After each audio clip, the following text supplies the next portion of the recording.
Beleza. Então, a palavra é de vocês, fiquem à vontade. Bom, Gustavo, quem quer começar? Paulo, quem quer começar de vocês? Fiquem à vontade aí, tá? Bem tranquilo. A gente tinha dividido mais ou menos entre 3 tópicos, né, para a gente poder não ficar sobrecarregando vocês com tanta, bombardeando vocês com tanta informação e trazendo um pouquinho também da expertise de cada um em relação àquilo que vem fazendo no seu dia a dia, na prática do dia a dia, né? Então, eu mesmo conheci o Felipe justamente na questão dos próprios dados, né? Começamos a encontrar interesses comuns de trabalhar com dados, interesses comuns em produtos que o próprio Felipe coloca. Também conheci o Paulo no próprio Legal Operations, em debates que a gente teve em vários, aliás, vários eventos que fizemos em conjuntos, e trabalhamos bastante nesse sentido. E da minha parte, a mesma coisa aconteceu, quer dizer, a consultoria que eu venho desenvolvendo já há bastante tempo, somou a eles em algumas coisas, projetos que a gente pôde, ou situações que a gente pôde trabalhar em conjunto. Então, gente, para poder introduzir o assunto, eu gostaria de colocar só uma questão conceitual rapidinha de 3 elementos, e daí já deixaria para vocês para um debate. Primeiro, eu acho que é uma coisa que às vezes a gente esquece, porque é uma questão que conceito a gente não gosta muito, a gente gosta de prática. Mas vamos trazer um conceito bem prático. Qual é a diferença entre ter dados, informação e conhecimento? Quando a gente começa com esse elemento, quando a gente começa a pensar sobre este elemento, a gente começa a compreender que dados sozinhos, aquela questão que o próprio Felipe falou agora há pouco do SQL, questões de ter alguma coisa dentro de algum lugar, algum elemento tecnológico ou não em algum lugar, ele sozinho ele não tem uma relevância muito grande. Quando ele consegue ser estruturado, ele vira uma informação. E aí, quando ele vira uma informação, ele começa a criar relevância, porque ele se torna relevante não somente por ser um dado, mas porque ele tem, na verdade, a ideia de estruturação, que leva ele para o conceito de informação. E a partir do momento que eu pego esta informação e aplico dentro de um contexto que me interessa, isso vira conhecimento.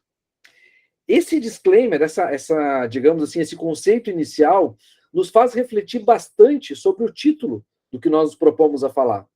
Porque, na verdade, essas 3 questões, dados, legal operations e a tecnologia, inteligência artificial e tudo mais, a própria automação como um todo, um depende do outro. Elas estão totalmente interligadas. Não dá para falar somente de dados sem entender a aplicação de contexto dentro de um legal ops, ou até mesmo do porquê que eu vou automatizar alguma coisa. Eu vou dar um exemplo prático para finalizar aqui, porque senão eu monopolizo, né? Já me conhecem. Eu vou dar um exemplo que aconteceu hoje de tarde. Hoje de tarde estava trabalhando numa consultoria, num escritório de advocacia, e debatíamos profundamente a quantidade de automações que ele tem.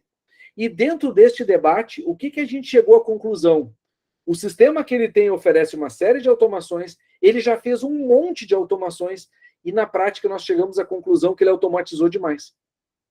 Nós chegamos à conclusão que, no fundo, o que ele precisa é revisar o que ele já fez de automação, de utilização da ferramenta que ele tem. Por quê?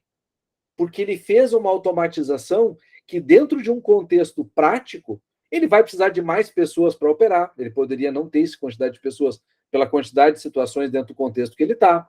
A automação, na verdade, dá mais trabalho, no caso dele, para ficar dando baixa do que controle efetivo, que é a ilusão do controle, que, aliás, o Paulo pode nos trazer isso, o Felipe também, no sentido de que, muitas e muitas vezes, nós criamos elementos tecnológicos, sejam eles de automação ou não, que, no fundo, só nos dão segurança a nós mesmos, mas eles não dão, efetivamente, o relatório, eles não dão, efetivamente, um contexto de nexo causal com aquilo que interessa para o negócio.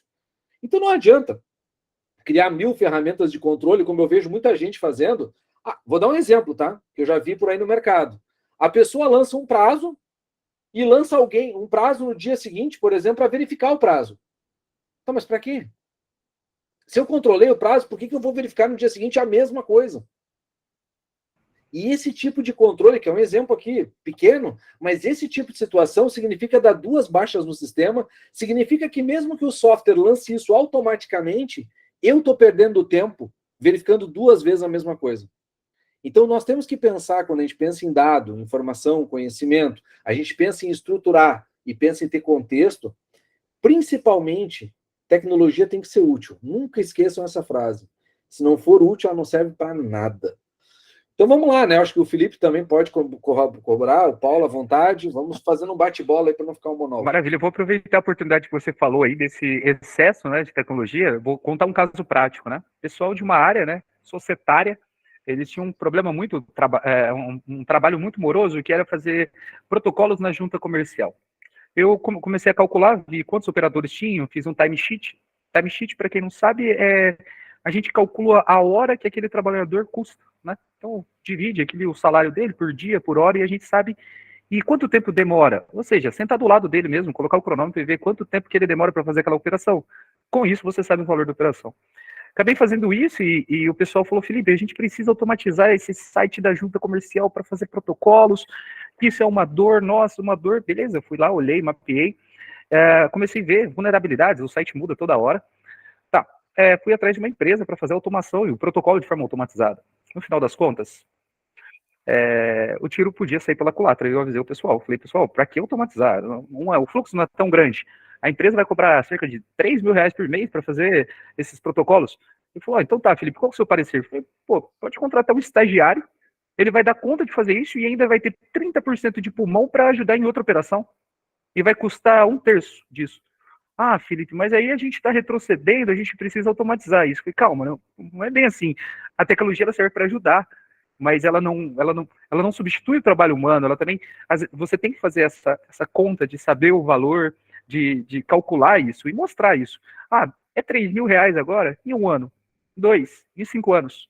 Né? E a possibilidade desse estagiário ganhar conhecimento ali na área, ser efetivado, tornar a operação melhor, ou seja, ganhar mais conhecimento. Então, esses cálculos que são feitos, o pessoal vê muita tecnologia e fala, vamos colocar tecnologia. E foi o que o Gustavo falou também. Às vezes vira um Frankenstein de sistemas, não sei se vocês já viram isso. Um departamento contrata, dentro do departamento jurídico, uma área contrata um sistema, o outro um CRM, o outro esse, vamos fazer API de integração, ou seja, vamos integrar o sistema para se comunicar com esse. De repente, quando você vai ver, meu Deus, onde que deu problema? Opa, vai mudar um sistema, e aí o negócio não tem como voltar para trás, né? Você tem que parar e começar do zero, é exatamente isso. Passa a palavra para o Paulo aí, para ele falar sobre isso também, que entende muito. Fala, gente, boa noite, tudo bem? Quero primeiro pedir desculpas aí pelo atraso, quero agradecer a Gleice, a Janine, ao Gustavo e o Felipe aí pelo convite, né, para poder falar com vocês e tudo mais. Estou vendo aqui algumas pessoas conhecidas, né, eu queria pedir licença, a gente ficou naquela discussão, faz a apresentação, se a gente montava alguma coisa, eu montei alguma coisinha para guiar, tudo bem se eu apresentar, pessoal? Tudo bem, Gustavo, Felipe, tudo Lógico, bem? Se eu... É um aprendizado a mais, sempre. Vamos lá. Aqui, vamos ver aqui.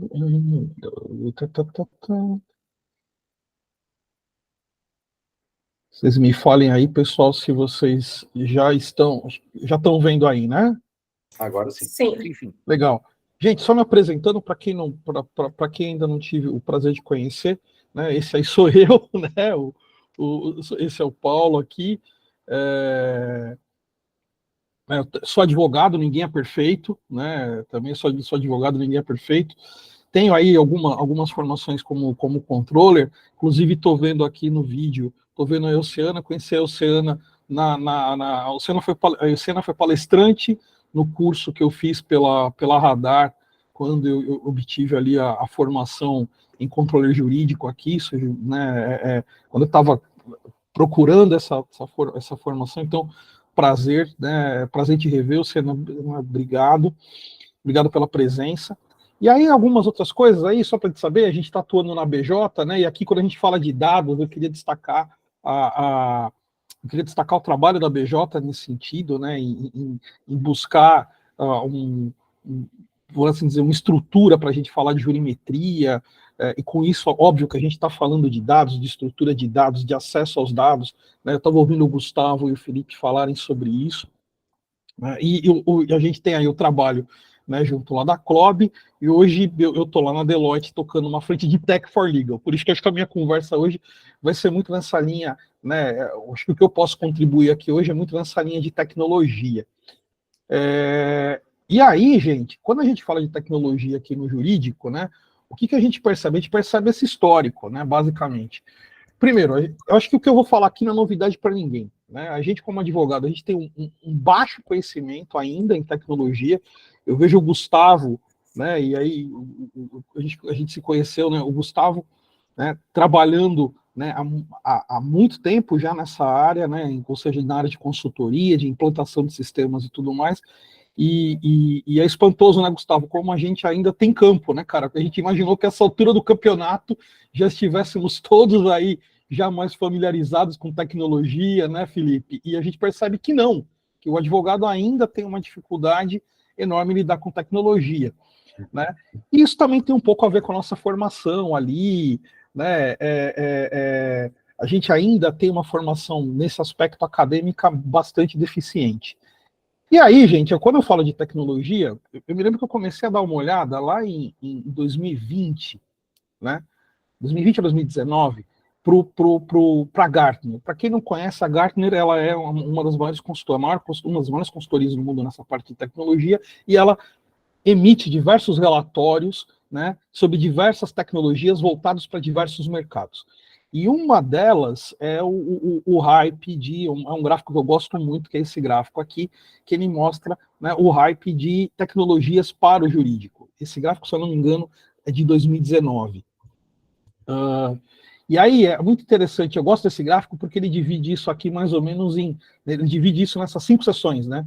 Então você tem aqui, né, a trilha de inovação, né? Você tem aqui o pico das expectativas e você tem o que eu mais gosto, que é o vale das desilusões, em termos de tecnologia. É a parte que eu acho mais divertida quando a gente fala disso. Por quê? Olha só que interessante, gente. Olha só o que estava, por exemplo, no pico, lá em 2019, 2020, no pico das expectativas, ou seja, já tinha passado pelo hype aqui, pela trilha de inovação, e olha só que a gente estava lá com o pico de expectativas, smart contracts, né? E tinha ali, e eu vou pegar só esse aqui como exemplo. E olha quem na época já estava nesse vale de desilusões. Eu não sei se vocês se lembram, em 2017, mais ou menos, blockchain ia salvar o mundo. Né? Tudo ia ser resolvido pelo blockchain. Tudo. E aí a gente foi entendendo, e o mercado foi entendendo, e o advogado foi entendendo, óbvio que isso aqui é uma versão muito americana, de que a coisa não era bem assim. E aí eu gosto de conectar muito gosto muito da fala do Gustavo e da fala do Felipe, né, quando fala assim, vamos sobre essa diferença, né, entre dado, conhecimento, né, informação. Por quê? Porque para que eu consiga chegar no final, eu preciso ter todo um preparo anterior quando eu falo para o dado, ou seja, eu tenho uma etapa de extração do dado, de saneamento do dado, de normalização do dado, né? E a gente ainda na nossa cabeça, a gente encontra, e muitos dos nossos colegas acham que, assim, eu adoro quando eu escuto coisas do tipo assim, vou comprar ferramenta de jurimetria. Né? Cara, o que é a ferramenta de jurimetria? Não, que eu preciso é ver ali o gráfico. Eu falei, não, então peraí, você está falando de DataVis. E DataVis não faz milagre. Né? O Power BI não faz milagre. Né? O Power BI não vai tornar sua base boa. Né? O Tableau não vai magicamente pegar uma base que tem uma série de problemas e converter essa base numa base rígida, coerente, que possa te dar os insights que você precisa e tudo mais. Eu acho, né, Gustavo, que você sofre muito com isso, né?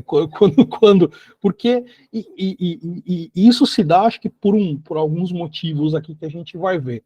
Mas então, olha só, né? Por exemplo, a gente falava de RPA. Perceba que o RPA aqui também já tinha uma visão naquela época de que o RPA não ia salvar o mundo, né? A gente usa muito RPA, mas é claro que o RPA ele tem uma limitação, né? Então, nessa visão, vocês já percebam ali que você já tinha você já tinha aqui algumas movimentações. Guardaram, isso aqui é de 2019.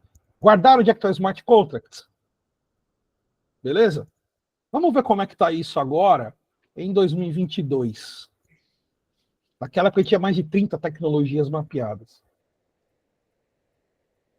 Olha que interessante, rapaz, para onde que o smart contract foi parar. Ele tá, e veja que ele está nessa descendente, né? Por quê? Porque a gente está entendendo essa tecnologia, a gente está entendendo que o smart contract ele precisa, por exemplo, de uma estrutura de blockchain para funcionar. Se você não tem estrutura de blockchain, ele não vai funcionar corretamente. Não da maneira como a gente imagina. Acho que, Gustavo, não sei se você ia falar alguma coisa. Não, tranquilo, eu estava vendo justamente essa questão da. Eu pensei, quando tu falou, a primeira coisa que eu pensei foi justamente a hype de hoje, né? A IA vai estar nessa aí também. Olha, aqui, ó, olha só, né? Olha a IA aqui na prática legal corporativa. Não, eu digo, ela vai entrar na decepção para depois ficar tranquilo. Com certeza, né? Com certeza. Por quê, né? Olha, e é muito interessante, né? Você olhar, por exemplo, né? Que a gente está falando, por exemplo, olha, agora que os chamados CLMs, né? Agora que os CLMs eles podem estar começando a chegar no que eles chamam de platô de produtividade.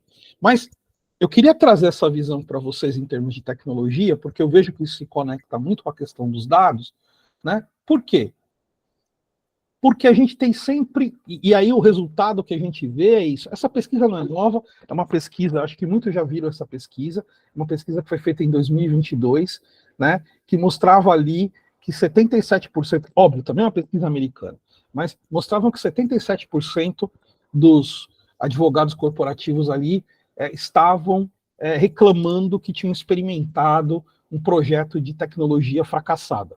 E aqui eu quero que vocês expandam isso para... Vamos pensar em projetos de dados, porque quando a gente está falando de projetos de tecnologia, a gente está pensando em projetos de dados. Então, é possível explotar isso também para esse tipo de projeto. E aí você verifica aqui algumas questões, né? Então, por exemplo, você verifica que, por que dessa decepção? Puxa, a implementação é muito longa, né? A gente demora para implementar. A tecnologia é muito complicada. Não, olha, eu até comprei, mas não bateu, não deu fit, a tecnologia não era exatamente. E aí, gente, eu gosto sempre de falar o seguinte: projetos de tecnologia e projetos de dados, eles podem fracassar por 3 motivos, tá? Primeiro, você comprou errado. Você achava que você ia comprar uma tecnologia que ia resolver sua vida, né? Eu acho que o exemplo do DataVis é um bom exemplo, né? Eu preciso ter dashboards, eu preciso dos dados. Aí você vai lá e compra um DataVis. O DataVis não é o que você precisa. O DataVis não é o que você precisa. Né? Você precisa ter uma estrutura de dados bem montada. Você comprou errado. E muitas vezes a gente acaba culpando ou o cara que vendeu a tecnologia, ou a nossa área de TI, e a gente esquece que a área de TI vai suportar a gente naquilo que é estrutural, mas não naquilo que é regra de negócio. Né? Naquilo que é regra de negócio, você vai ter a figura, por exemplo, do Gustavo, ali na consultoria, né? Ajudando você a estruturar isso e tudo mais. Então, a gente compra errado, a gente comprou tecnologia errada. E aí eu não me lembro se foi o Felipe, acho que deu esse exemplo. É isso aí, Juliana. É um visualizador de dados, é isso mesmo. A gente chama de DataVis, mas é um visualizador. Power BI, né? Sob certa medida, até as ferramentas lá de gráficos do Excel, elas têm essa característica de visualizador de dados também, tá? É bom a gente não esquecer disso. E aí eu não me lembro se foi você, Felipe, ou se foi o Gustavo que falou do Frankenstein jurídico, né? Sim, fui eu que falei. Então, cara, e foi o que mais a gente viu, principalmente na época de pandemia, né? O pessoal foi comprando tecnologia, porque bateu aquele desespero, e agora o que a gente faz? E agora a gente tá parecendo aqueles caras Alguém já viu Apollo 11? Tem uma cena do Apollo 11 que é sensacional, que eles precisam resolver um problema, e aí eles têm que encaixar um negócio redondo num orifício quadrado. E o cara fala, velho, a gente tem que fazer isso, porque senão os caras vão perder oxigênio e tal. E a gente parece essa galera, querendo encaixar o negócio redondo numa outra ponta quadrada. Né? Por quê? Porque a gente comprou tecnologia, principalmente sem planejamento. Você comprou errado. Segundo, você pode ter até comprado certo, mas você implementou ela errada. A tecnologia, você implementou ela de um jeito que cara, muita gente trocou de software, exatamente. E aqui eu preciso contar um detalhe para vocês. Eu tive nessa lá na Deloitte, a gente está tendo muito contato com o fornecedor também e tal. E aí a gente foi falar com um cliente, e aí fomos falar com o fornecedor, e o fornecedor virou para a gente e falou, olha, aliás, eu fui falar com o cliente falou assim, olha, eu tenho a ferramenta A, o software A, tá? Eu tenho o software A, e não está me atendendo, o cara é muito ruim, só me dá dor de cabeça, não me resolve, eu preciso de ajuda. Estou pensando em trocar pelo software B. Legal. Muito bom. Tranquilo. Tranquilo, beleza. Fui no outro cliente. Eu tenho o software B. O software B não me atende, o software B é muito ruim, o software B não resolve. Estou pensando em trocar pelo software A. Vocês concordam que tem uma coisa errada nessa conversa?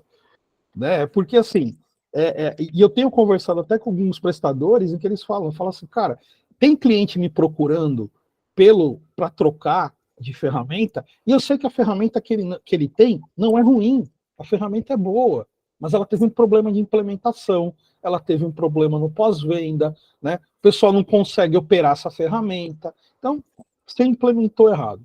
E o terceiro ponto, que eu acho que vale a pena a gente refletir, é que assim, eu posso ter comprado bem, posso ter implementado bem, mas, gente, e aqui, novamente, olhando muito para dado, tá? Eu posso ter estruturado o meu banco muito bem, ter feito toda a minha lição de casa, saneado a base, feito tudo bonitinho. Posso ter comprado ferramentas, conectado com o banco, tem um visualizador de dados, muito bom. Se eu não tiver ninguém para operar isso, não vai funcionar. Se eu não tiver quem opere isso, não funciona. E o que eu quero dizer não opere? O que eu falo para operar? Gente, dado é vivo. Dado é vivo. Né? Então, assim, ele se atualiza, ele muda, ele precisa ser atualizado, né? Ele precisa ser revisto. Então, você precisa estabelecer uma rotina ali para esse dado. Né? Uma rotina de manutenção do dado. A gente não faz isso. A gente não faz isso. Tem uma dificuldade enorme de fazer isso. Né? Então, se eu posso ter comprado corretamente, implantado corretamente, mas se eu não tenho quem opere isso, gente, não vai rodar. Não vai rodar. Né? E acho que hoje, quando a gente fala de tecnologia, hoje né, esse radar aqui, acho que todo mundo conhece que é o radar da B2L. Né? Eu estava lendo ali, e o pessoal estava dizendo o seguinte, parece que hoje, associados à B2L, existem em torno de umas 300 Lautecs. Tá? Eu vi uma matéria no Conjur, esse final de semana, o Conjur mapeia mais de 600 Lautecs. Ou seja, vocês imaginem que esse quadro aqui devia estar muito mais.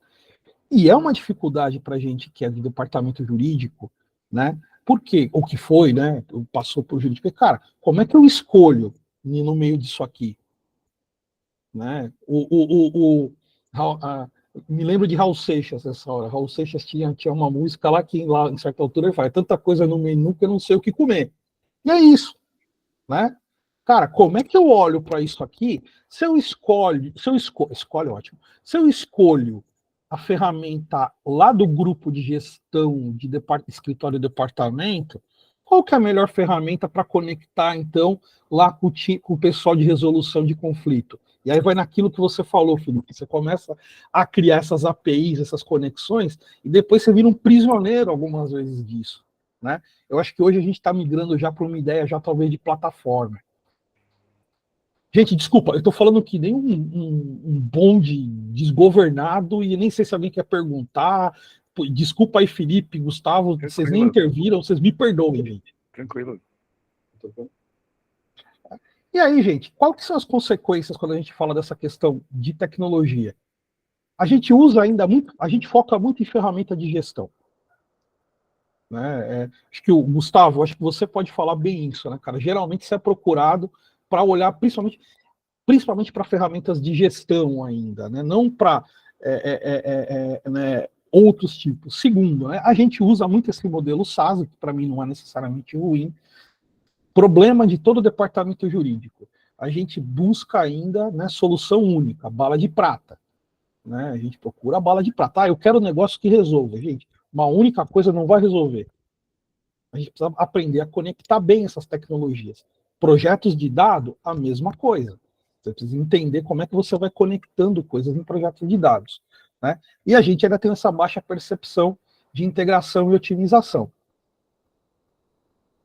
E aí, quando a gente fala de tecnologia, eu gosto de ter esses guides aqui para que a gente trabalhe com eles. Ou seja, né, a gente precisa avaliar as ferramentas para criar um roteiro de longo prazo. Né? Precisa, sim, automatizar os processos que são repetitivos e demorados. E aqui, óbvio, que a gente está usando e fala do RPA. Né? Precisa fazer integração. Né? A gente precisa avaliar, e aqui eu acho que talvez seja a maior dificuldade que eu vejo em departamento jurídico. Escritório menos, tá? Que quando a gente está falando de fornecedor e tecnologia emergente, a gente precisa entender o seguinte, gente. Tecnologia emergente, ela é sujeita a erro. Né? Aqui, a comunidade aqui, ela chama vencerágil. E tem um princípio ali de metodologias ágeis dentro dessa ideia. Cara, metodologia ágil, ela pressupõe prototipação, ela pressupõe tolerância a erro. Não erro porque eu sou, não erro porque eu cometo um erro por displicência. Mas, cara, eu posso testar né? Tem aquela. E eu sempre esqueço o nome do cara, eu sempre confundo o cara. Né? O inventor da lâmpada foi Thomas Edison. Acertei? Acertei. Eu finalmente acertei. Cara, dizem que o Thomas Edison só chegou na lâmpada incandescente em torno da centésima ou centésima primeira tentativa. O que significa que ele precisou errar 99 ou 100 vezes para chegar naquele produto. Em departamento jurídico, não estou dizendo que a gente tem que errar 100 vezes para chegar num produto de dados, num visualizador dessa maneira, mas a gente precisa ser mais tolerante a erro. A gente não tem essa tolerância ao erro no departamento jurídico, principalmente quando a gente está falando de inovação. Por isso que às vezes é tão complicado inovar. Né? Por isso que às vezes é tão complicado inovar. Né? Preciso fazer essa estrutura com com a nossa área de TI, e aí tem uma coisa que o Gustavo falou no começo que é sensacional, que é assim, quando eu estou pensando em tecnologia, quando eu estou pensando em projetos de dados, gente, tem que fazer sentido. E para fazer sentido, eu tenho que ter foco no humano, eu tenho que ter foco na pessoa. Né? Eu não posso pegar e focar a tecnologia por si só, porque ela vai estar desconectada de um elemento. Né? Em LegalOps a gente fala muito de pessoas, processos e tecnologia. Né? Primeiro que, se eu foco só em tecnologia, eu estou começando pelo final, né? E a gente, em geral, não deve começar pelo final. Né? E segundo, né, é que eu preciso focar no humano, eu não posso focar na solução. Né? Eu não posso focar nessa ideia de solução propriamente dita. Né? Aqui eu acho que a gente ainda tem um caminho para a hiperautomação e para questões de UX ainda. Eu sei que agora está todo mundo falando do chat GPT, né? O chat GPT virou agora, né? Lembra do blockchain que vai salvar o mundo? Pois é, o chat GPT talvez venha salvar o mundo daqui a algum tempo. Mas eu acho que, e veja, não estou desmerecendo aqui, ao contrário, né? Eu acho que é uma tecnologia poderosíssima, né? Eu não sei se todo mundo viu aí.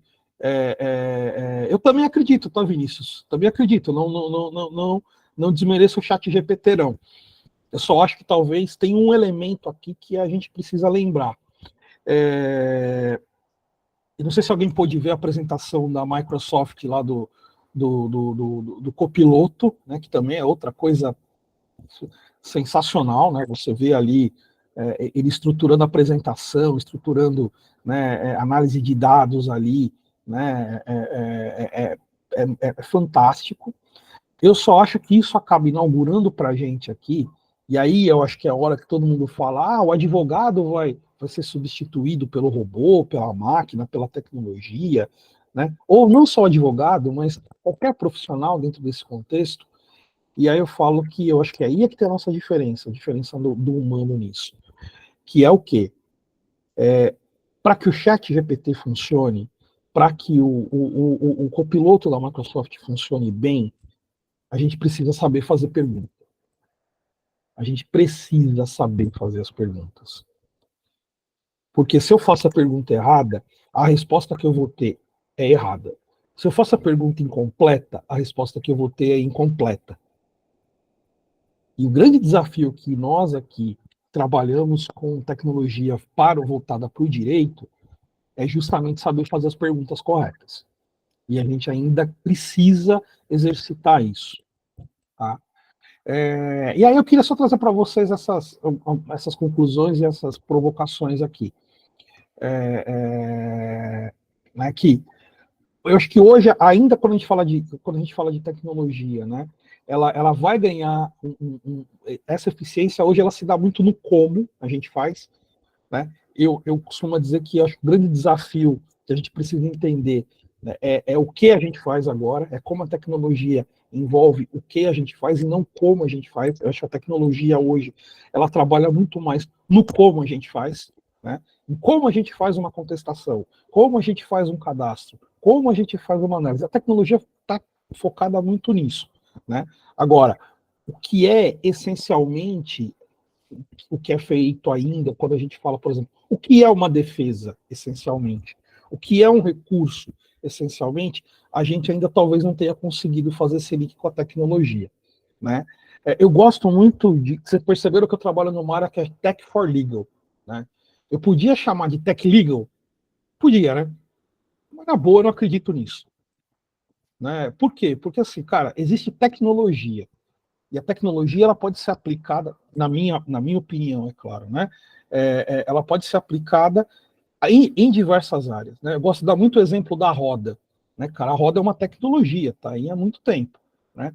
Pô, mas a gente tem roda de caminhão, tem roda de avião, roda de carrinho de rolemã, roda de bicicleta, é verdade.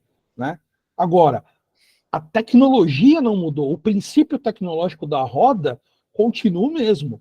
A gente mudou de material, achou uma aplicação diferente, mas o princípio tecnológico da roda do Velotrol não é diferente do princípio tecnológico da roda do avião. Vocês entendem o que eu quero dizer com isso? E por isso que eu falo que às vezes a gente fala, IA jurídica. Não, gente, tem inteligência artificial aplicada ao jurídico. Né? E aí, quando eu acho que dá esse clique na gente, eu acho que isso é legal, porque aí a gente começa a ter uma possibilidade de abrir os olhos e olhar para outros mercados, olhar para outras indústrias que usam, por exemplo, tecnologia. Eu me lembro outro dia que eu estava discutindo sobre eu vou chamar de Google Glass, né? Exato, é isso aí, Vermina, a melhoria contínua que já existe. Né? A gente estava discutindo aplicações do Google Glass. Né? Cara, uma ferramenta fantástica para fazer perícia. Seria uma ferramenta fantástica para poder fazer, para auxiliar os peritos e auxiliar o judiciário. Né? Então, hoje, ele está muito focado para,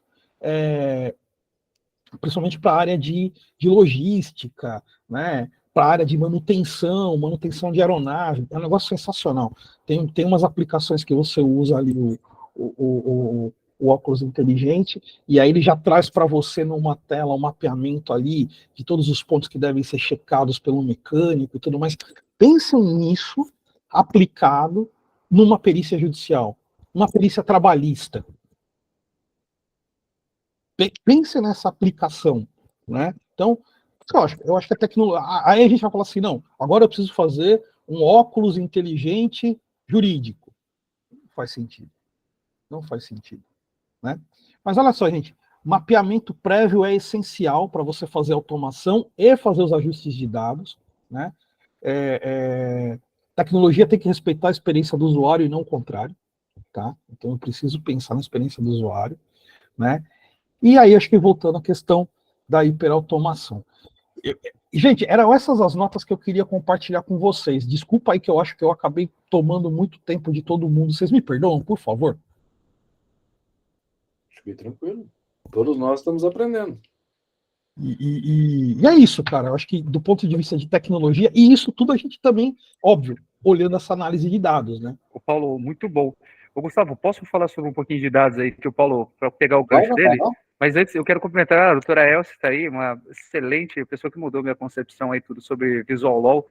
Eu, que sobre Visual Law, consegui automatizar um sistema, né, para fazer em Visual Law, ela mudou totalmente minha visão. E viu o Vinícius, a Daniela, a Lívia, a Lana. Ó, eu queria falar um negócio bem simples para vocês, que eu acho que faz pouco sentido. Foi como tudo começou para mim. Vocês já ouviram falar quando vocês fazem uma operação chamada saneamento? Vou compartilhar a tela aqui para mostrar para vocês uma coisa bem simples, tá? Que eu fiz, e aí, acho que a imagem está até ruim, mas eu acho que na hora que aparecer aí, deu para olhar aí? Na hora que estiver aparecendo, vocês me falam. Agora tá abrindo. Então, eu tirei os números de processo aqui e tal. Então, cara, isso aqui é uma planilha Excel, onde eu peguei ali, né? Eu fui contratado por um hospital. Eles estavam tendo um problema com o advogado agressor e eu peguei, mapeei ali os processos desse advogado agressor e comecei a achar algumas coisas bem interessantes com dados. Isso aqui nada mais é do que dados. Então eu vi ali que tinha um risco de quase 300 mil reais, e eu dei uma olhada lá, vi sobre o TRCT, a procuração e a data da peça que ela foi elaborada. E aí, com isso daí, eu peguei e comecei indo mais a fundo, e eu comecei a olhar, e eu falei assim, tem alguma coisa errada aqui. TRCT, para quem não é da área, é o termo de rescisão de contrato de trabalho. E eu estava olhando lá, e o último dia da pessoa trabalhado, no outro dia já tinha uma reclamação trabalhista. Opa, não é muito estranho? Ninguém é mandado embora num dia, no outro dia a inicial está pronta com os documentos e tudo mais. Opa, isso é dados. A gente achou dados ali e verificou. Bom, fui a fundo, comecei a investigar os processos e comecei a olhar que existiam provas juntadas desses reclamantes ali, né? Depois que ela tinha saído da empresa, depois do TRCT, foi mais estranho ainda, como que ela arrumou prova de dentro da empresa? Bom, no final das contas, eu mapeei esse advogado agressor, ele tinha um sócio, e esse sócio possuía uma empresa de radiologia, e essa empresa de radiologia estava dentro do hospital. Olha o risco, a partir de dados, consegui analisar um risco de 300 mil em condenações trabalhistas. Outro exemplo de dados foi uma coisa que eu aprendi lá no Reis, em Bebedouro, no escritório de advocacia. O pessoal tá aí, eu vi o Kleber e tal, a Dani. O Paulo esteve lá esses dias para trás, e eu vou te falar, aquele escritório, o Reis, é um posto de conhecimento. O pessoal, anos-luz em tecnologia, é admirável a operação daquele pessoal ali, viu? O Paulo esteve lá esses dias, eu vi. Eu não vi o Kleber aí. Boa noite, Kleber, tudo bem? Vi a Dani e o Kleber aí. E aí, cara, lá foi... Oi, boa noite, pessoal. Boa noite, Kleber. Que é isso, boa noite, pessoal. Daniela. Oi, Dani. Tudo bem, bem, pessoal? Kleber, Vi. E o pessoal aí de tecnologia é algo assim, fora de sério. Eu peguei também sobre esses dados, quando o Paulo falou sobre trazer um overview desses dados, ou seja, trazer a visualização, gráfico, e não saber utilizar ele. Vou dar um exemplo. Advogados que processam usinas. Batata, vou dar uma dica. Se alguém conhece alguém que advoga defendendo usina, vai pegar isso na hora. Você pega ali e faz um saneamento desse, onde você coloca o número do processo, o nome do reclamante, para tentar configurar, e vai colocando os dados mais importantes. Paulo, Gustavo, eu achei algo que é, assim, fora de sério. Eu encontrei um advogado agressor, que ele processava a usina, e comecei a conflitar, e na base de dados eu via que não fazia sentido os comprovantes de residência. Quando eu fui ver, o advogado realmente, ele fraudava o comprovante de residência para distribuir numa comarca onde o juiz que fazia as condenações trabalhistas tinha um valor maior. Isso, no tocante a dados, é basicamente dados, ou seja, a gente analisou dados, viu dados. E se você parar para olhar, uma besteira, né? A gente está falando aí de mais de 500 mil de condenação na diferença daquele juízo que era competente para aquele juiz que foi fraudado o comprovante de residência para colocar ele lá. Então, outras coisas que você vê também, programas de desligamento de dentro de usina, ou seja, advogado é batata isso. Procuração e declaração de hipossuficiência. Pega a datinha dela, pega a data que foi assinada, coisa simples no processo. Conflita com o TRCT. Em todas as usinas você vai ver isso. Ou seja, a declaração de hipossuficiência da parte e a procuração é assinada antes da pessoa se mandar embora. Ou seja, há um vazamento de informação de que esse pessoal está no programa de desligamento. Há um vazamento de informação que esses funcionários vão ser mandados embora. Entende como isso são dados? isso que o Paulo tentou, isso que o Paulo mostrou e tudo mais, essa é a questão de olhar dados e tomar decisões e tomar iniciativa através de dados. Então, assim, da parte de dados, eu vou dar um exemplo aqui também bem simples. Quantas pessoas vocês não conhecem que advogam na área civil ou na trabalhista e também fazem previdência? Quantas pessoas que fazem isso, que são advogados que fazem isso, que pegam ali e fazem um cadastro dos seus clientes?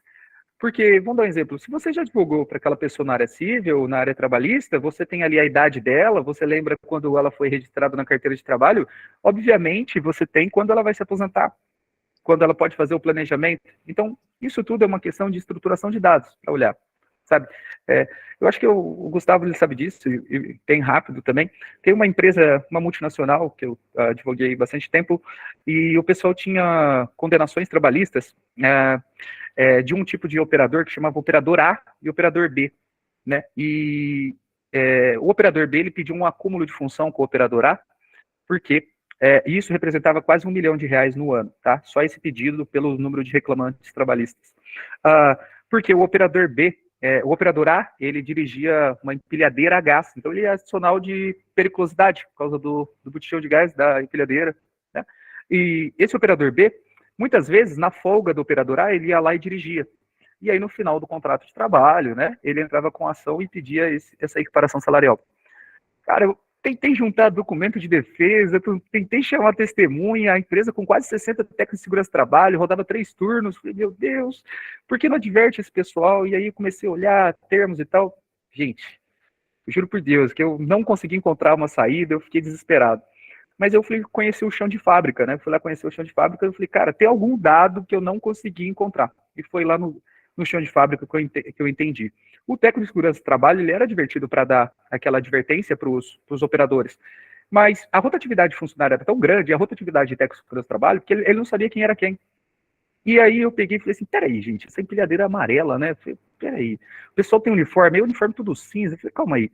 Fui lá, liguei uma empresa que fazia uniforme, cotei. Falei, gente, quanto que custa para fazer um uniforme amarelo e vermelho? Obviamente, dá um uniforme vermelho para o operador B. Se um operador B com um uniforme vermelho tiver uma máquina, uma empilhadeira amarela, é nítido o contraste e a advertência é garantida. Deu certo isso, foi feito e no primeiro ano já teve uma redução drástica, no segundo ano as advertências continuaram e esse tipo de pedido reduziu a 0 em cerca de quase 3 anos. Então, basicamente foi um dado que eu não tive, que era aquele dado que estava ali no chão de fábrica, mas isso tudo que a gente falou é informação, mas ele também se chama dado. Então, quando você estrutura isso, quando você toma decisões através desses dados, quando você consegue enxergar isso, as tomadas de decisão são mais assertivas. Não é só aquilo que o Paulo falou mesmo, um data visual, né? Um overview, um painel. Eu vejo muita gente, Paulo, ver Courier, Datalauer, Neoway, impressômetro, e fala, nossa, eu quero contratar isso, mas para que você quer contratar isso? Me fala aí. Pô, eu não tô entendendo, você vai olhar o quê? Você quer ver um advogado agressor? Sabe? Tipo, eu não tô entendendo. Você precisa saber o porquê você vai contratar essa plataforma. Eu mesmo trabalhei no escritório que o pessoal contratou o Nelway e gastava, cara, absurdo, cerca acho que de R$20 mil por mês. Eu olhava e falei, pessoal, o que vocês tiram aqui de dentro assim que vale esses R$20 mil por mês, né? E aí o pessoal falou, Felipe, a gente acha interessante que ver o nexo de parentesco um com o outro e tal. Eu falei, tá, legal, pra quê? Né? E tinha exatamente essas perguntas, né? O que te dói? Qual que é a sua dor que tem a necessidade de você contratar um sistema e pagar essa quantia, sabe? Tipo, são essas coisas. Então, assim, só falando sobre essas questões de dados, tá? Parece muito longe dados, né? Mas o Gustavo é meu amigo, meu parceiro também, né? De várias coisas. Quando ele fala de dados, ele falou, Felipe, tem um escritório que quer falar contigo sobre dados. Aí o pessoal fala, nossa, Felipe, assim, assado. Eu falei, peraí, você já viu os dados que você tem aí dentro de casa? Quando o pessoal ouve isso daí, eles falam, nossa, não é possível. Exatamente, o exemplo que eu te dei, que você advogou para a pessoa civil, por que você não pode, você faz previdência, por que você não pode ligar para ela e falar, você está chegando próximo da aposentadoria, você já fez o seu planejamento previdenciário? Sabe, não vejo nada, essa pessoa é seu cliente, tem uma procuração contigo, entende? Então, isso são dados, tá? Abriu uma planilha de Excel, nunca matou ninguém. Precisa saber fórmula? Não. Excel, escreve os dados lá. Isso daí faz muita diferença. Essa é a minha dica que eu dou para vocês aí. Show de bola. Bom, eu vou tentar, então, fazer um fechamento nessa nossa ideia. Eu preparei também algum material, assim como o Paulo fez, alguma coisa para falar para vocês de uma maneira geral, mas até com uma referência de depois mandar ali no grupo e vocês ficarem com um histórico, né, do que nós estamos falando aqui, além da gravação. Mas, resumidamente, até para não ocupar tanto, ficar tão fora do nosso tempo, resumidamente é importante que a gente tenha um entendimento de que tecnologia, se não for útil, não vai levar vocês para frente. Então, hoje, a gente viu um colega aqui falando, eu sou muito entusiasta do chat GPT, coisa e tal. Também sou. Mas tenho muito pé no chão para dizer o seguinte, quando a gente lida com tecnologia há muitos anos, né, eu venho lidando com tecnologia desde os anos 80, eu venho lidando com tecnologia na área jurídica, software jurídico, desde 97. Então, quando tu lida muito com termos que já estão há muitos anos solidificados no mercado, tu consegue perceber nuances, talvez, que algumas pessoas, às vezes, pegam só a ideia de hype. E eu acho que é esse o contexto que a gente tem que separar, para separar esse joio do trigo.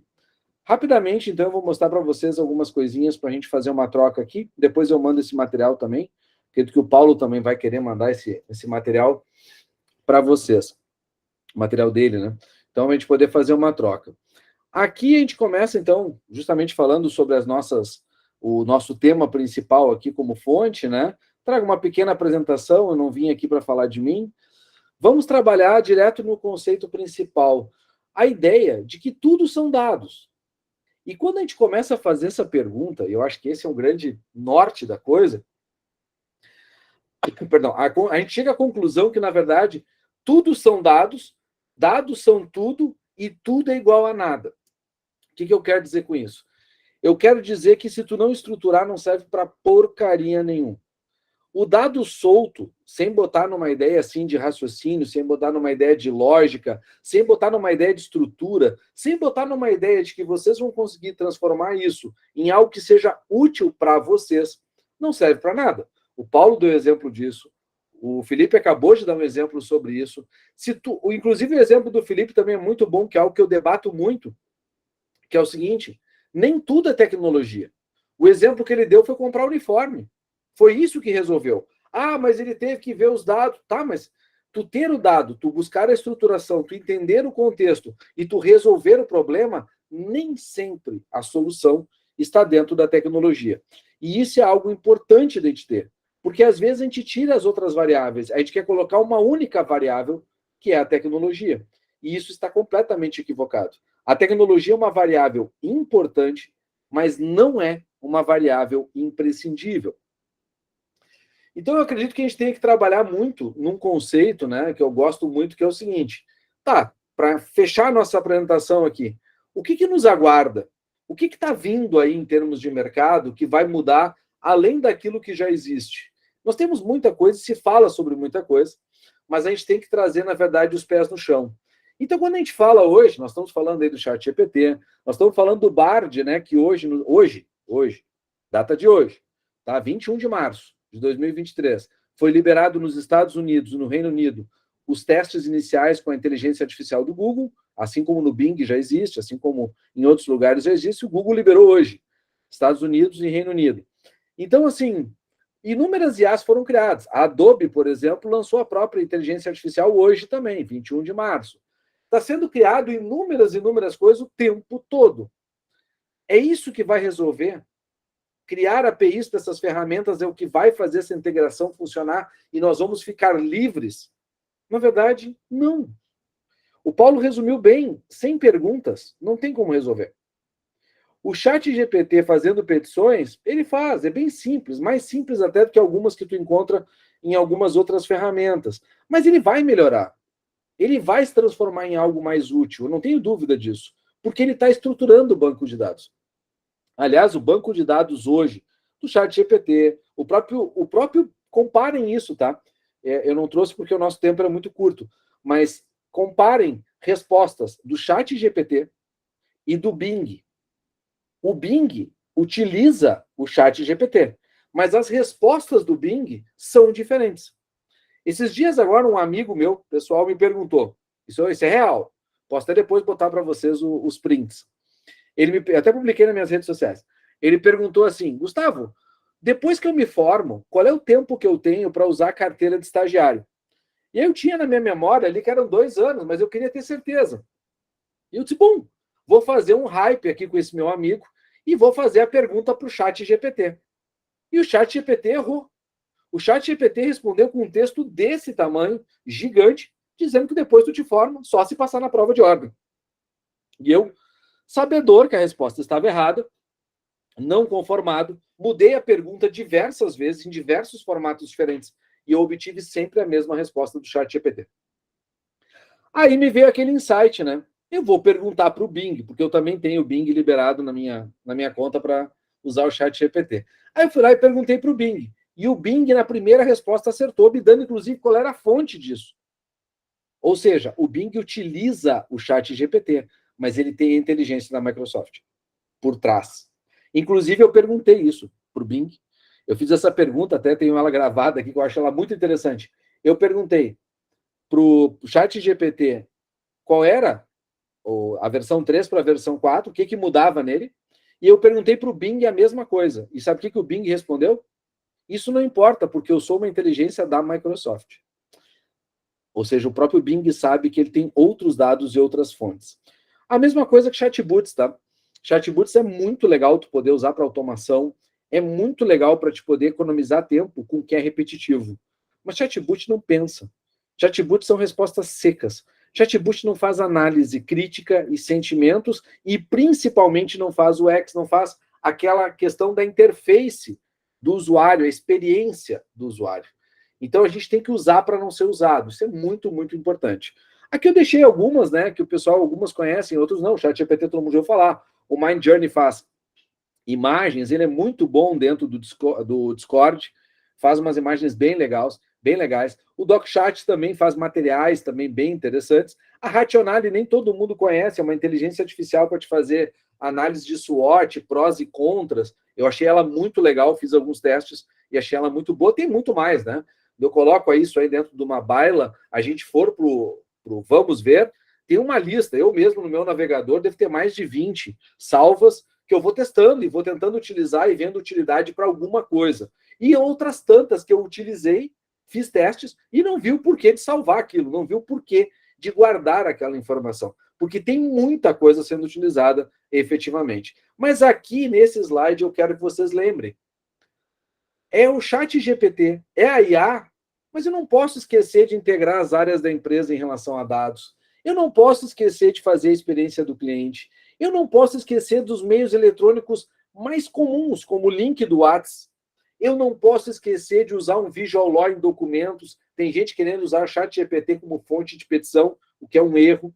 Eu não posso esquecer dos robôs de tribunal. Nós falávamos há pouco aqui em questões de jurimetria. Robôs em relação a órgãos públicos. Não posso esquecer da própria integração de sistemas como um todo, além de buscas automatizadas, como o próprio Felipe já levantou. Ou seja, automatizar. Eu não posso querer que a inteligência artificial substitua o beabá. Ela veio para um outro nível, para uma outra camada. Nós temos que saber utilizar ela de uma maneira inteligente. Aqui eu deixo para vocês depois entrarem, tem 80 APIs gratuitas para vocês poderem fazer integrações em projetos. Acho que é algo que a gente tem que começar a abrir os olhos, começar a olhar para o pessoal de TI, dar uma garimpada, dar uma chafurdada ali, para tentar entender o que eles estão fazendo. Tem muita coisa liberada gratuitamente, eu pesco algumas, mas tem muita coisa gratuita, muita mesmo. Há um sentimento colaborativo nessa questão, que é muito legal, né? Tem gente que só quer cobrar, mas há um sentimento colaborativo, sim. E aqueles que estão assim, que olham tudo isso e começam a me dizer assim, pô, Gustavo, eu queria começar para ontem a fazer isso, eu queria começar essa corrida agora. Por onde é que eu começo? Então, eu vou dar uma dica para vocês aqui. Entrem depois nesse site aqui, caso vocês não tenham conhecimento ainda. O GPT-3 Demo, ele é muito legal, porque ele separa as IAs que existem por assunto. Então, tu pode ir lá e pesquisar. Eu queria pesquisar na área da saúde, o que os caras já criaram de inteligência artificial. Aí tu põe lá, health, tu vai achar questões de saúde. Tu vai achar tecnologia, tu vai achar o próprio direito, tu vai achar várias e várias coisas separadas por assunto. É muito legal poder dar uma olhada nisso e verificar que o mundo está muito além do chat GPT, tá? O mundo está muito maior que o chat GPT. Aqui tem uma outra também que eu acho muito legal, que serve para praticamente a mesma finalidade, só que ela é mais organizada, né? Existe uma inteligência artificial para isso, né? Em inglês. There's an app for that, quer dizer, ele traz uma ideia em cima disso, então ele também separa em cards e estrutura datas também de lançamento. Ele faz uma coisa bem interessante, né? E eu tirei um print aí do meu navegador há uns tempos atrás. Vocês podem ver que eu tenho uma pastinha lá no canto só de IA. Realmente já há bastante tempo ando separando material sobre isso, porque eu acho extremamente relevante a gente poder organizar isso de uma forma clara. O chat GPT no Google, aqui, na verdade, posso até fazer, tem um material que eu recebi ali do Guilherme, tá, via WhatsApp. Aqui mostra um vídeo que explica como ele integrou aqui as planilhas do Google com o chat GPT, que é uma extensão, e eu achei bem interessante, até por uma questão de tempo também, não vou ficar rodando vídeo para vocês, mas é algo que pode, e é útil, na verdade, para desenvolvimento. Tô fazendo esse vídeo rápido, tá? Aqui. Então, acho que é algo que a gente pode sempre somar. E aqui na prática, tá, eu quero trazer 2 exemplos aqui, que foram aqueles que eu comentei com vocês. O uso do chat GPT, né, dentro da ferramenta Google. Lembrando que quando tu conecta o chat GPT com a tua API, né, com os teus dados, com a tua informação e tu dá um contexto, ele vira conhecimento. Então, ele é muito mais assertivo do que o chat GPT puro, com perguntinhas na internet, né? Aqui nós temos, e aí foi exatamente o que o Paulo falou antes, eu gosto muito dessa frase, né? O segredo é fazer a pergunta, certo? Nesse caso, aqui nós temos prompts, tá? O que são prompts? Prompts é pergunta. Então, aqui, o Félix separou 100 prompts para te libertar, né? Poder fazer mais no teu potencial da tua IA. Por que isso aqui é legal? Porque tu vai entrar, às vezes, tu está querendo fazer uma pergunta, por exemplo, sobre, sei lá, como fazer um bolo, como fazer uma coisa. A melhor pergunta é o como fazer, ou, de repente, é estruturar a ideia de me dê um passo a passo. Por exemplo, como fazer arroz? Eu posso perguntar, ou eu posso perguntar, como fazer como me dê o passo a passo de como fazer o arroz. Ou me dê os elementos e depois me explique como eu posso fazer um arroz. Se tu muda a pergunta, se tu muda o prompt, que a gente chama, a tua resposta é muito maior. Eu vou dar um exemplo prático, tá? Que eu mesmo tenho utilizado várias vezes nas questões de marketing, até em clientes. Tu quer fazer uma imagem, ou tu quer fazer uma ideia de algo para te poder fazer o teu marketing. Tu vai fazendo perguntas assertivas como se fosse um funil, vai estruturando as perguntas. Até recentemente mandei toda uma análise que eu fiz para um cliente de um determinado produto. Tu vai fazendo perguntas e no final tu pergunta, porque a ideia do chat GPT e de outras ferramentas é cada pergunta que tu faz, cada questionário que tu abre, ele vai afunilando perguntas. Por isso que o chat GPT não tem uma limitação muito grande e o Bing, ele limita, se eu não me engano, a 20 perguntas ou a 15 perguntas por sessão, por canal, né, que tu abre. Por que ele faz isso? Porque ele não quer que tu sobrecarregue o sistema, ele quer que tu faça perguntas enquanto a resposta vai embora, vai para outro, vai de novo, e vai de novo. Então, é bem interessante entender um pouco mais sobre prompts, para vocês poderem fazer perguntas mais assertivas e buscarem melhores resultados. Aqui o próprio Daniel, ele da B2L, trouxe um exemplo recente, agora em março, sobre a questão dos advogados começar a usar isso em petições, né? O que é um contrassenso, né? Porque falta qualidade técnica para o chat GPT. Ele não agrega valor, né? Dizer que tu pegou do chat GPT não é uma coisa que agregue valor, né? E ele é um assistente. O chat GPT, mesmo a versão 4, ele é um assistente e não passa disso. Não passa mesmo. Então ele tem muito a evoluir, mas é importante entender que cada mês que passa, ou cada semana que passa, nós estamos evoluindo. Então não dá para dizer isso como uma verdade absoluta. Aliás, no mundo, né, as verdades cada vez duram menos. Nós temos hoje realidades, por isso que eu gosto muito de botar data nos meus slides, nós temos muitas realidades que daqui a 2, 3 meses elas não acontecerão mais. E tu vai ter que trocar. Elas já mudaram. Mas hoje dá para afirmar o que eu estou afirmando aqui. Então, né, eu acho que o resumo de tudo isso que eu queria trazer para vocês é nós temos que botar o nosso cérebro para trabalhar, nós temos que botar todo o nosso potencial em cima de um raciocínio lógico para trazer o que temos de melhor, para usar a tecnologia a nosso favor e não ser usado por ela. O que eu quero dizer, né? Aqui deixo meus dados de contato, caso alguém queira depois se conectar ou conversar, estou sempre à disposição. Mas o que eu quero dizer com isso? Eu quero dizer que muitas e muitas vezes as pessoas olham a tecnologia, veem reportagens e colocam assim: a tecnologia vai me substituir, a tecnologia vai me tirar, eu vou perder o meu emprego por causa da tecnologia. Na verdade, não é isso. A partir do momento que tu compreende o porquê da tecnologia, a partir do momento que tu compreende a necessidade que a tecnologia tem para te ajudar, o potencial que ela tem para te ajudar, ela vai ser algo extremamente útil no teu dia a dia. Ela vai te economizar tempo e ela vai te libertar para quê? Para que tu tenha mais tempo com a tua família, para que tu tenha mais tempo para aproveitar outras coisas. Nós vivemos uma era onde tudo é para ontem, mas quando a gente consegue entender os valores dos tempos, os valores das coisas, nós construímos efetivamente algo muito maior. Então, meu convite para vocês, assim, para dar essa ideia de fechamento, já que os três falaram aqui, nesse sentido, é trazer para vocês raciocínio. Usem a tecnologia, botem isso na cabeça. Eu tenho que aprender para usar. E aí, não se iludam. Eu tenho que ser um mestre em ChatGPT, mas eu não sei nem fazer software. Eu tenho que ser um mestre em ChatGPT, mas eu não sei nem utilizar direito os dados que eu tenho. Não serve para nada. Começa passo a passo. Entende as tuas limitações e digo mais, não te arvora por elas, ou seja, não te limita por elas.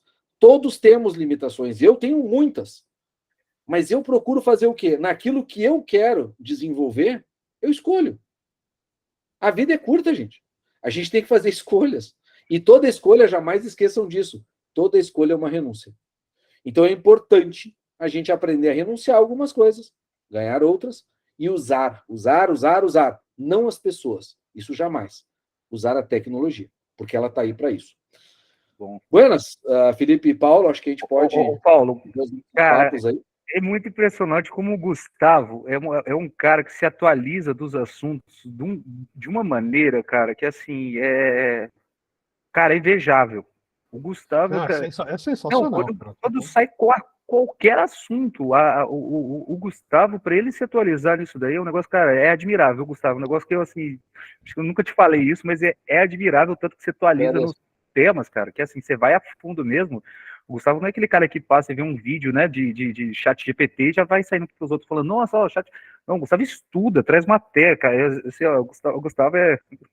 Não, e até o material que o Gustavo trouxe pra gente hoje aqui é fantástico. Exato. Até trazendo essas visões de inteligências artificiais, né? Porque eu acho que você falou uma coisa, Gustavo, que eu acho que é muito importante e que extrapola um pouco, acho que a discussão que a gente está tendo hoje sobre tecnologia tem a ver, mas acho que extrapola. Porque como a gente vive quando você fala sobre escolhas, né? Como a gente vive num momento que todos aqui, tá? Todos nós somos extremamente pressionados, a gente é bombardeado por uma série de coisas acontecendo, né? E vai gerando essa ansiedade, né? Não por um acaso, né? O mundo hoje é tido como um mundo ansioso. A gente pode seguir por um caminho perigoso, né? Que é esse de tentar buscar tudo e nessa busca de tudo não conseguir lidar com nada. Acho que o Gustavo, nessa fala dele e nos exemplos que ele deu, acho que é uma boa, ou melhor, na fala do Gustavo e no que ele nos mostrou anteriormente, acho que é um tremendo exemplo disso, né? Ou seja, de escolha, de mostrar, cara, eu estou olhando isso aqui. Vai ter um monte de gente falando de outras coisas, de outros temas, tudo mais, mas eu optei por olhar isso aqui e eu vou aprofundar o meu estudo nisso aqui. Eu acho isso perfeito, Gustavo. Cara, só te agradecer pelo que você trouxe aqui para a gente aula, hoje. Cara, uma verdadeira aula, muito bom mesmo, material atualizado. Uma troca, todos nós aqui estamos aprendendo, gente. Nossa, fantástico, não tem nem o que falar, zero defeitos. Obrigada, gente. Eu acho que eu anotei algumas coisas aqui que vocês falaram que, para mim, foram 3 pontos que eu achei super importantes, que é a questão que o Paulo trouxe sobre pessoas, né, que a gente precisa colocar elas no centro. Isso todo mundo já fala, é uma coisa que muita gente fala, isso é chato, todo mundo fala isso e tal, mas não é, porque a gente ainda tem um déficit muito grande, né? Qualquer tecnologia nova que chega, qualquer coisinha que brilha os olhos um pouquinho mais, as pessoas acabam deixando as pessoas de lado. Outra coisa também muito importante que vocês falaram, saber perguntar. Né? Não adianta você sair comprando, o Felipe também falou sobre isso, sair adquirindo aquele montoeira de tecnologia se você não sabe nem usar uma planilha básica de Excel que, né, é só você digitar ali e está querendo sair comprando toda a tecnologia porque você viu um vídeo no YouTube, você viu uma apresentação, enfim. Acho que isso aí também é uma parte que a gente acaba pecando pelo brilho nos olhos por tudo que é novo, né? Todo mundo está querendo fazer com que a tecnologia seja algo presente no seu departamento jurídico, no seu escritório de advocacia, mas esquece de se preocupar com a entrega efetiva daquilo. Então, quando você pensa em pessoas, você pensa na pergunta e você pensa na utilidade, que são essas 3 coisas que eu anotei aqui, a gente chega na apresentação de vocês, né? Vocês desmistificaram muita coisa que muita gente acha que que tem que ser feito e não é, né? Você tem que saber fazer as perguntas, você tem que saber a utilidade. E eu, assim, só tenho a agradecer. Ouvir vocês é fantástico. O Paulo eu já conheci pessoalmente, é uma pessoa querida. Agradeço demais aí a presença de vocês. Eu vou parar a gravação agora, para que as pessoas se sintam confortáveis em fazer, né, as perguntas que quiserem. Só levantar a mãozinha aí no Meet aí embaixo, que aí eu vou liberando a medida